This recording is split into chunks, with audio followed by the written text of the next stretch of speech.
in London, and he would forever go off to his uncle's house and get good Indian food. And when you're that young and you're struggling for an Indian meal, I'm going back way back, maybe 89, 88, 89 or 90 maybe. Go to England, go to South Africa, go to West Indies, you would want Rahul Dravid to bat for your life, and we were fortunate that we had him at number 3.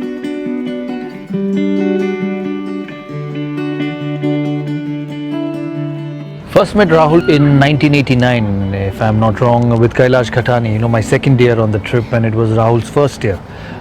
It was a fantastic trip for all of us, young boys out of school. We used to go to London, my second time in London. The first time was the year before with Sachin, and then was on the trip, and that's when I saw young Rahul Dravid. He got a magnificent 100 on a tough wicket in somewhere close to Scotland. I can't remember the place. And I remember meeting him for the first time there. He was already quite a little bit of a well-known name in sort of junior cricket because he'd done quite well. I think the next time I saw him was Ranji Trophy in 1991, to be precise. Yes, 1991, the year we went on to win the Ranji Trophy, and his debut for Karnataka against us, he got 100 on debut for Karnataka. I also got runs in that game. I got an 80. I just played a few games before that, so that's when I first met the young man, and same boyish face, young boy, very intense. You could see Rahul Dravid, and that's where he is now one of fantastic cricketer for India.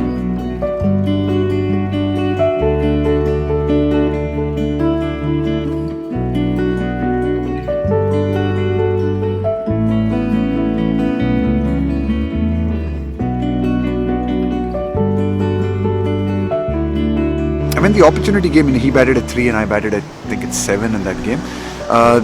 So I had a long time to watch actually him bat and bat very well actually.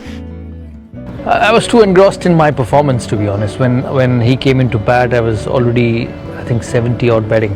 You did feel really nice for him that he was, he got that 100. And from my side, I was like, wow, I've got the chance to now, make it count. So even after he got out, I sort of used it a little bit as a motivation and an inspiration. I remember my 100 scoring shot, which was a cover drive through point, and he was at the non-strikers end. I finished the day at 1:31. I got out an hour after tea, and he carried on. He came back the next morning and got 95. I was standing at the Lord's balcony that day and hoping that he would get 100. Seen him play at the under 15s, I think under 15 levels. Then Ranji Trophy together. Seen him his debut at Eden Gardens, and then seeing his debut at Lord's. So I've watched his career closely. So it would have been great if we both would have got hundreds that day.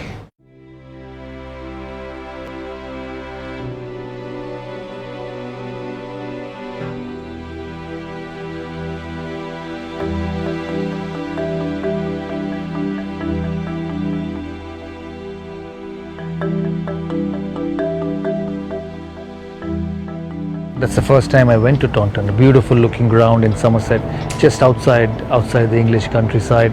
It's just one of those days when things are going really well for you.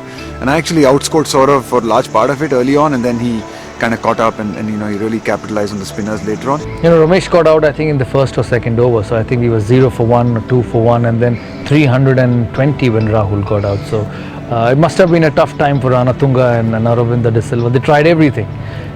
Bowling into the pads, using the short ball, and we just kept hammering it. Quick outfield, flat batting pitch, and we just smacked it on a Saturday. I don't think we thought about the record or we thought about the runs, and we just played and we kept going, and he kept challenging me, he kept pushing me. I remember saying, hey, you're going really well, keep going, keep playing your shots if the ball is there, and that's what I did. I just kept playing, and I pulled it back a little bit, and then he sort of took over. But it was nice to have that partnership, and we had a couple in one-day cricket, but that's obviously one that's really special.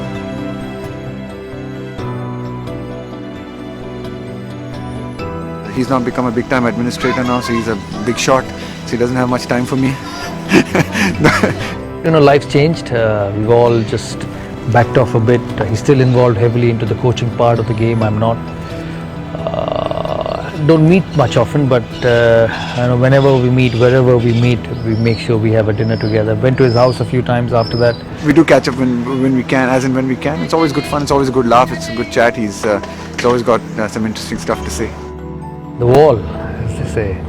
Whatever he did, gave everything he had. I think that's very, very, very important. Same Rahul Dravid, He enjoys working with the under 19s, wants to give back to the game, and I think these young boys are absolutely in a fantastic position to have him as their coach at such a young age of their career.